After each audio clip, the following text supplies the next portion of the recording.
Maro, let's start, and I would love to learn more about your background. So as a team, we started thinking, what could we create to help parents or caregivers of people with autism? And this is how the initial idea of E-mbracelet came up. We identified that there are no statistical data on which sounds trigger every child. So right now our product is an application that is downloaded on the parents or caregiver's phone, and it is connected to a smartwatch. We will be very clear and very transparent with what we do with the data. So everything that we capture, everything that we collect is used only to analyze it and give it back to the parent. What about the challenges that you have faced so far? We have faced a lot of challenges so far. The hard time passed, but of course, Coming. yes. Hello. Welcome to Startup News Talks. On this episode, I will welcome Maro Manoli, co-founder at E-mbracelet. So welcome, Maro. Thank you so much for having me. It's a great pleasure having you, and I'm looking forward to learn more about what you're doing and see the future through your project. So let's start with some questions, very, very quick. So I would like to be specific and quick. So, coffee or tea? Coffee. Books or movies? Movies. Bootstrap or race? Bootstrap. Prototype or MVP? MVP. Cats or dogs? Dogs. Dogs. Dogs. Beach or mountains? Beach. iOS or Android? iOS. iOS. Ooh. Yes. Let's start with iOS. So, Maro, let's start, and I would love to learn more about your background. So feel free to present what you've done before, and at the end of the day, how you came up with your idea. So I was studying business administration at University of Cyprus with specialization in management. And I had, in my last semester of studies, I had a class called Entrepreneurship and Innovation, where we had to come up with an innovative idea and create a business plan for a product that didn't exist anywhere in the world. So that was the assignment for the whole semester. And we started thinking about it. We had to create a team with people from other departments as well. So the team was a bit weird at first because we didn't know each other. I mean, I knew only 2 people of the team at the moment, and the other people I didn't. So we had to create a relationship first. We started thinking about possible ideas, but everything we were thinking about already existed. So it was very challenging for us at the beginning. And then we decided that we wanted to do something that would have a social impact in the world. So at the moment, I just thought of my aunt. Her son, my cousin, has autism. So he's diagnosed with autism, he's non-verbal, and he has noise sensitivity. That means that many noises or some sounds may trigger him and cause him to have some crisis. So as a team, we started thinking, what could we create to help parents or caregivers of people with autism? And this is how the initial idea of E-mbracelet came up, which is very different than what it is now. And after that, we developed everything for the assignment of the course. And at the same time, our teacher, our professor, Dina Nicolaou, told us that, there's this competition going on, Junior Achievement Cyprus. So everything we already created, you can just submit it there. And it will be like an experience for you to see where this goes. So this is what we did. We started with a Junior Achievement competition where we won in Cyprus, and then had the opportunity to represent Cyprus in the European competition, where we went amazingly good. We got feedback, came back, and pivoted. So the team has evolved since then. And yes, right now we're developing our product. We have participated in different programs, accelerators so far. So yeah, that's Awesome. the story. Awesome, I like the story, and I like the stories too much. So, from the idea to the phase that you are right now, and you have pivoted, and right now you are looking to enter the market, I would like to understand what exactly we have right now, and what's the goal. What are you doing? What is your minimum viable, your proposition actually? So I will start explaining the problem a bit more so you can understand where it all came from. So there are many kids and people in general that are diagnosed with autism. So 50 to 70% of them have noise sensitivity, meaning that they are easily triggered or bothered by certain noises. So after thorough research and interviews, we identified that there are no statistical data on which sounds trigger every child. So we know that it's a highly personalized and problem. So I can be bothered by something. The other kid that we have like similar triggers so far might be bothered by something completely different. So we needed to create something that will give parents and caregivers personalized insights and information in order to be able to provide the best possible care for their children and their loved ones. So at the moment, after pivoting and changing the idea many times, right now our product is an application that is downloaded on the parents or caregiver's phone, and it is connected to a smartwatch. So the kid or the person with autism will be wearing the smartwatch, and we will collect different data through the smartwatch throughout the day. So that data will then be collected with models that we are creating at the moment. It's in the final stages, so we are almost ready for testing. And that data, after analysis, will be presented through the application to the parent. So the parent will be able to view the specific sounds that triggered the child, the crisis history, the location at any point, so it's a live location, and the location that they had the crisis at. And another important thing that we will be able to do through the application is monitor the heart rate. So in case we detect a heart rate increase or a crisis coming up, we'll be able to notify the parent with a real-time alert in order for them to prevent it. And this goes out to parents and caregivers as well. So parents will have it on their phone, and the caregiver, maybe a school teacher, will be able to have the same application with the same credentials to get the same notifications when they are with the child. So at the moment, we're in the final stages of our models that we developed, and we will be able to start testing our product on kids and testing it in general in November. Awesome. So what about the competitive advantage? Mm-hmm. So what you're doing differently than others? So to be honest, there are many applications for kids with autism and kids with different disabilities. So what ours does that others doesn't is that we have the advantage of the identification of the triggering sounds. So every other application out there has some features that we do as well, but none of them identify which sounds triggered the child. So this is what is missing from the market right now. After focus groups and online research and talking with academics and researchers, they told us that we don't have any statistical data to understand what sounds triggered the children. So this will be a very useful thing not only for parents and caregivers, but for researchers as well.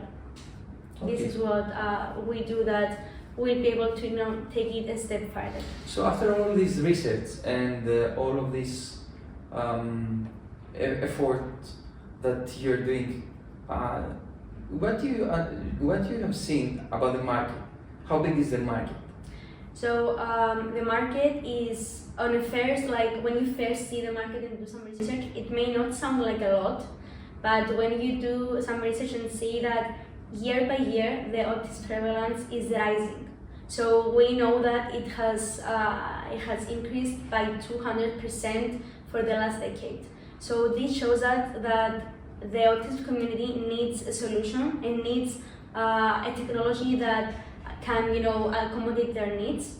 And it is a very growing market. So it is the right time to address this. Especially in the US, in the rest of the world, 1 in 100 kids has autism. In the US, 1 in 36 kids. And this number is rising year by year. So it is easy to see that it is a very growing market, unfortunately. Okay, I've seen too many studies and too many projects that are there in order to prevent autism. And you are doing the let's say, something indifferent, helping people that already are diagnosed with autism and would love to do more. So, are there any partners that you have so far? Yes, so when we first got the idea, we believed that we would have like resistance from the community, because especially in Cyprus it's a closed community. So we thought that they would not accept like this kind of technology integrated in their lives, or they would not like trust it. But after talking with parents, we realized that the need is so much higher than we thought, that they're willing to try everything and they're very open to new ideas. So we have two partnerships in Cyprus, one with the Cyprus Autism Association and one with the Autism Praxis Infinity Solutions.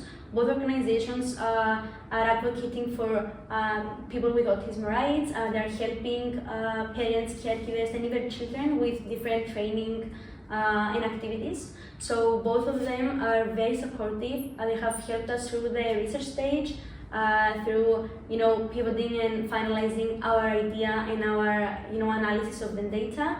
They're here with us every step of the way, and they're here through testing the next stages. So this is very important for us, because we expected something very different, and that we have like their support and their parents as well. It's something that fuels us more.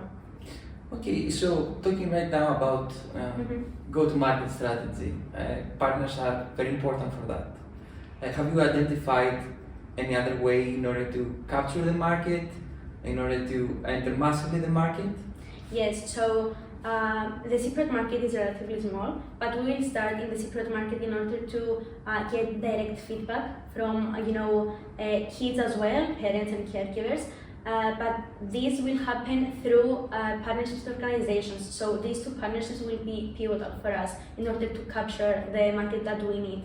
A very important thing as well is that we will target also organizations that take care of people with autism. So we will offer them like a special package for their members to try and to like give us feedback and use it, of course, after to receive all the data. So it is a product that you don't have like a basic go-to-market strategy. I mean, it's not just social media. You need to have the trust of the people. So we plan on creating a community with organizations, with the parents. We will have like a very personalized relationship with them, because this is how we will be able to create an honest and an excellent relationship with them that goes both ways. So after creating that, we'll be able to perfect our product and make it perfect for their needs. Talking about the community and talking about having partners helping you to scale and to acquire customers.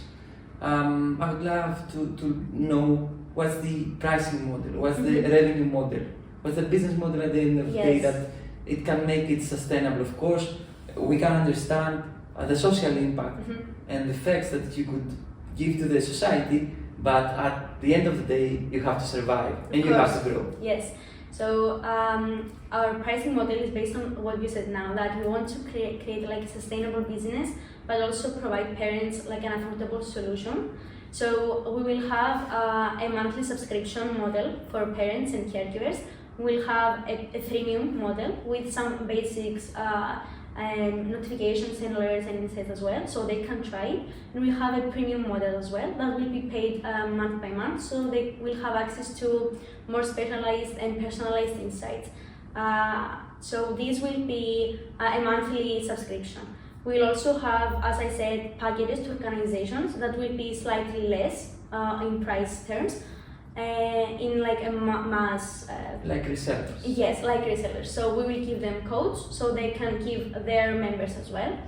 And the other pricing model, the other revenue model that we'll have, this is for the B2C business model. We'll have a B2B business model as well, where we will be able to provide organizations and research institutions and universities as well with our data, our analyzed data, so they can use that to enhance further research in the future, because as I said, there is not enough at the moment. So this is a huge part of what we do, because I mean, data is at the core of E-mbracelet. So when we gather all the data, we will be able to use that in order to learn more about this and be able to care more for our people. Okay, so talking about the sustainability and talking about the different models that you have on your mind, I would like to ask you also, what about the technology behind and where are you at that point?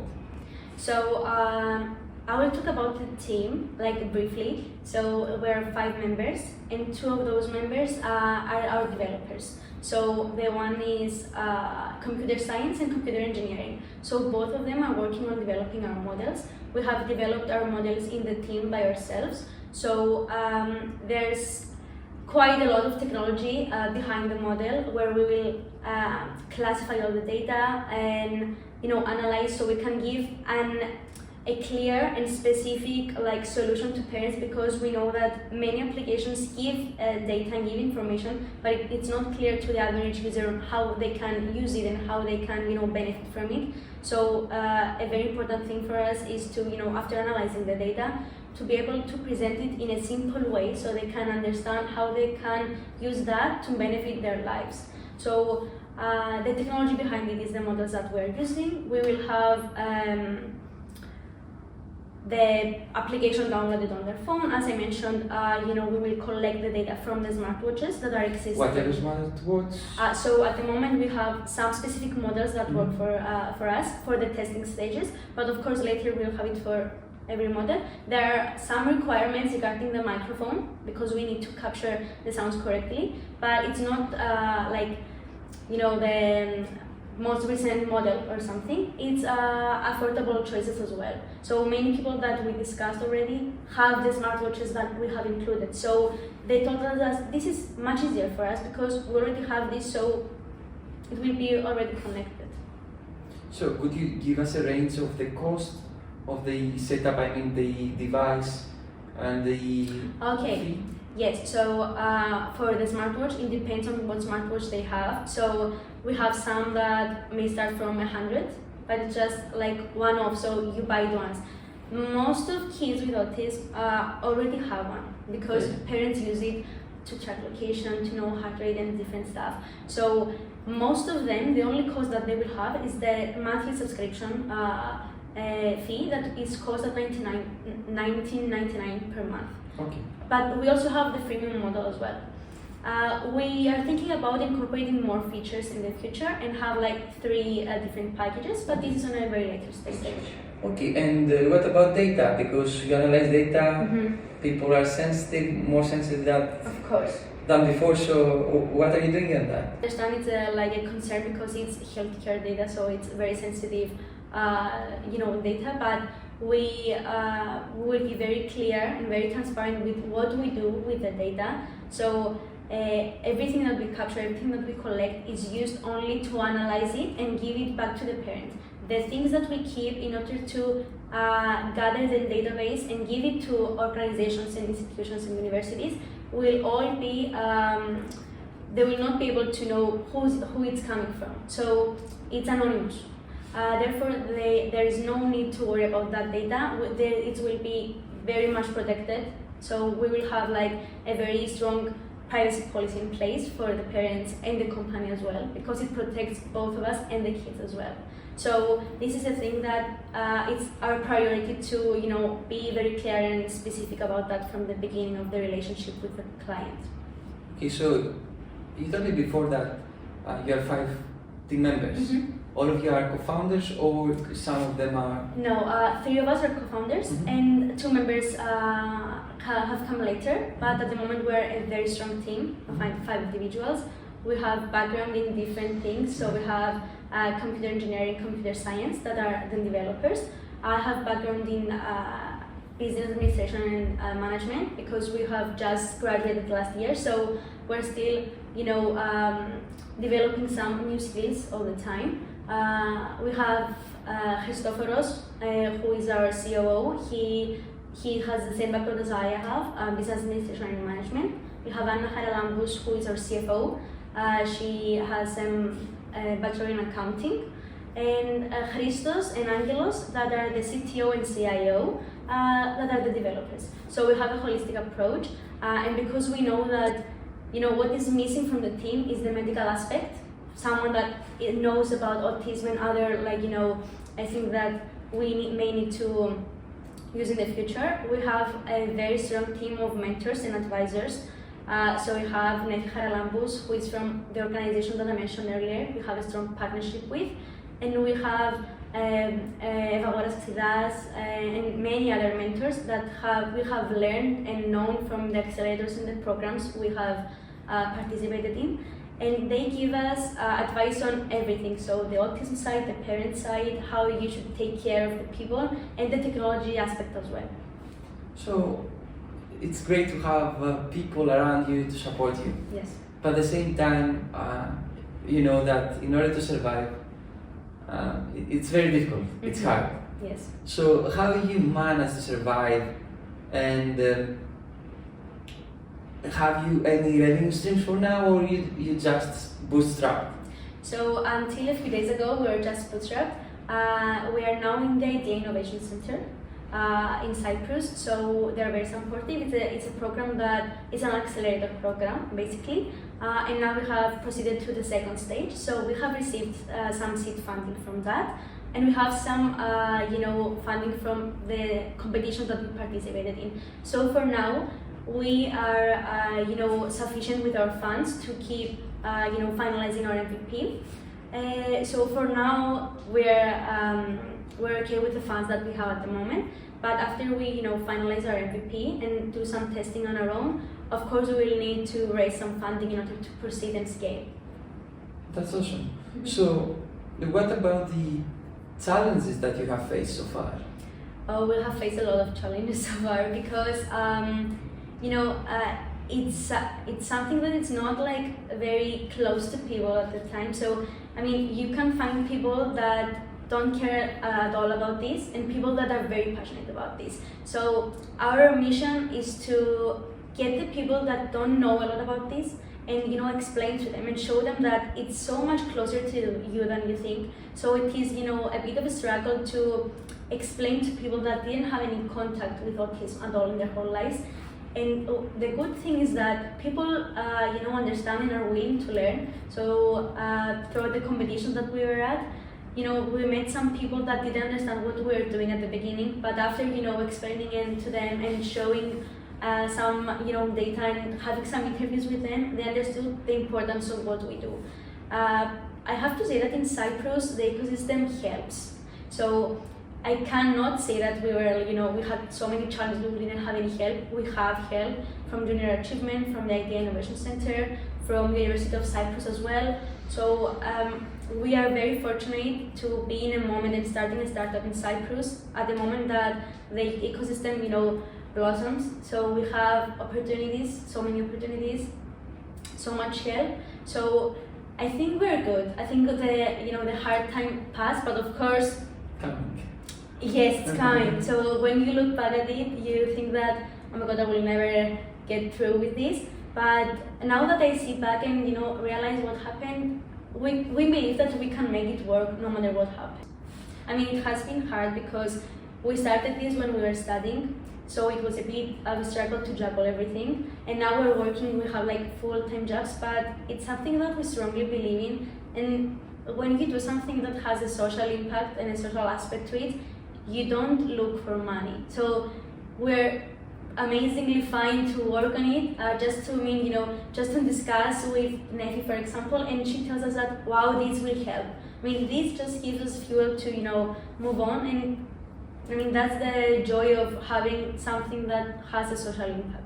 The purpose behind. Mm-hmm. So how big you think that it's gonna be? So we starting from autism, but we want to help other people as well with epilepsy, with Alzheimer's, to expand it and scale it on a completely different scale, not just in terms of not diseases, but autism and epilepsy, but in terms of countries as well. So we know that for example in the US market there is a very much high need of support for people with autism. So we will try to expand in the US market, because it's something that we believe E-mbracelet will help a lot and will grow as well. So we believe that if we manage to expand and have additional features that we plan on having and help as many people as we can grow a lot. And the purpose is that to be able to help people all over the world. So you said about the US. Mm-hmm. So the US is another market. Yeah, completely different market. Completely different. Yes. Of course, there may exist other companies that are doing that. So what do you think that you can make to make it and to compete there? So the question is, why you and why now? Yes, a very reasonable, concern, because there are a lot of US-based applications and products. So we have identified several hardware products in the US that have so much success. So of course we have the sound analysis, sound identification in our application, which is what differentiates our product from others as well.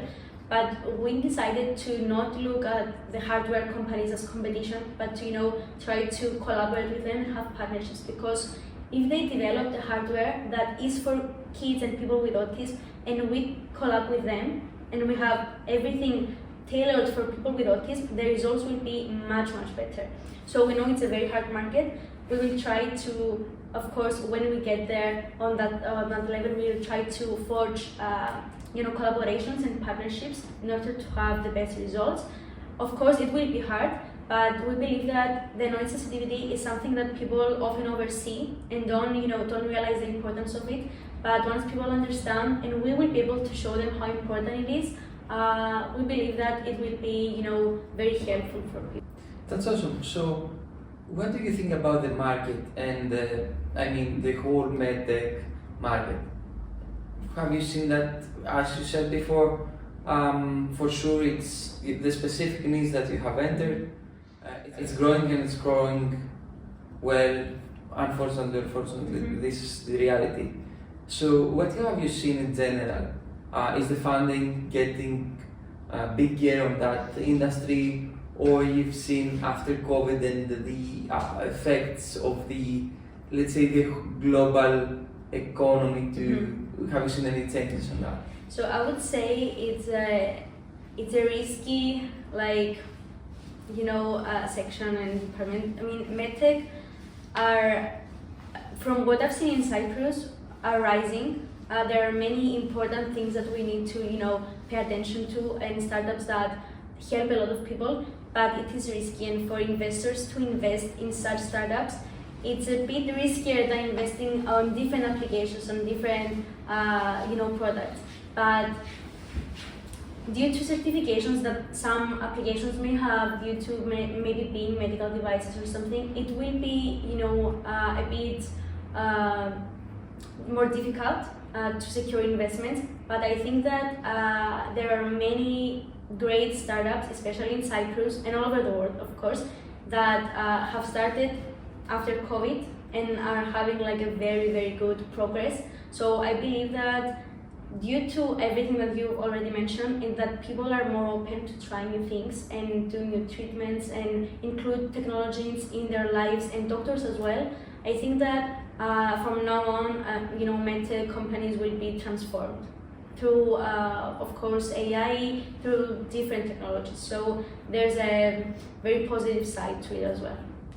So I'm gonna go to another part, and I'm gonna ask you about the why somebody has to start a startup now, and why not? So starting a startup is not for everyone, I can say that.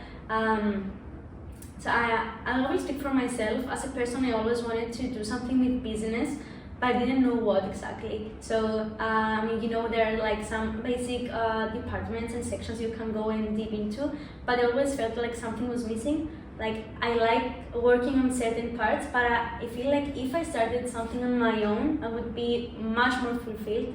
So if you're a person that feels the same way as I did, and if you want to create something from scratch and you want to work on it and like have vision, I mean, there's no better thing to do, especially when you're young. You don't have anything to lose. I mean, of course, you need to work a lot. I mean, if you have a dream, you have to work on it. So maybe you're a university student, maybe you have a job. If you want to do something and if you have an idea, don't just sit on it and say, okay, I have an idea, I will do it when I have time, or I cannot do it, because we can't do it.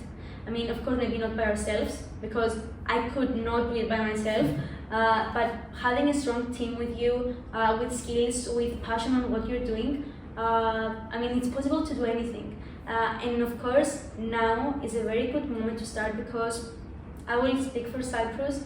The ecosystem is growing. There are many programs, competitions that can help. There are many mentors. So, I mean, anyone that wants to start something, there is no like an excuse on I cannot do it, I don't have any help, because you can get help. And of course, if you have like the willingness to work on it, you should do it. Awesome. And let's wrap up with your favorite quote, or what gives you inspiration to continue doing what you do. So I will tell you what gives me inspiration for E-mbracelet. So it's a short story. So when we were in competition in the European Junior Achievement Competition, we were talking to a woman that came to our section, and she was trying to understand what we were doing, and when she realized what we do, she started talking to us about her son and how this application would help him and her in their lives. And she was like so open and passionate about it, and this is what made us realize that here is something important and we need to work on it. So social entrepreneurship is what I think is the most important for me, and this is what we're doing it for. So this is what keeps us going and going and going. Awesome.